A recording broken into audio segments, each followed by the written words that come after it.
Non c'è nessuna richiesta in questo senso e inoltre la zona è inserita all'interno del PAM, che è quel piano che era stato realizzato da Regione e Comune in collaborazione, prevede solamente un istituto sanitario, non c'è la destinazione alberghiera.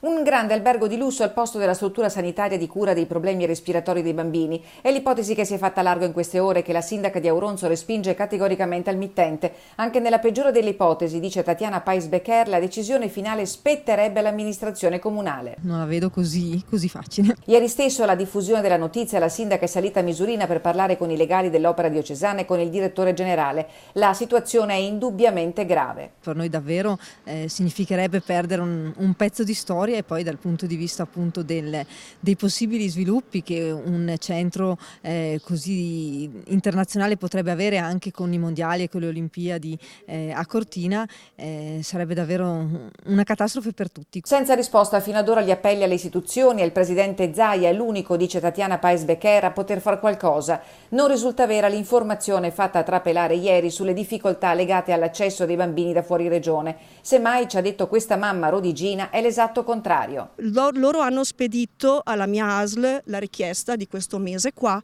Mi hanno chiamato dopo 5 mesi, quindi sono venuta qua in agosto, mi hanno chiamata in gennaio, fine gennaio, per fare una commissione e mi hanno dato questi 15 giorni. Siamo qua, ecco, adesso per farceli, però è un salvavita per mia figlia Misurina. All'Istituto Pio X in cura anche adulti. Sì, ho una disabilità per problemi respiratori e per sfondamento del polmone e ho la possibilità di passare 2 mesi qui seguito da esterno ed è l'unico luogo in Italia, io vengo da Bologna, è l'unico luogo in Italia dove posso fare questo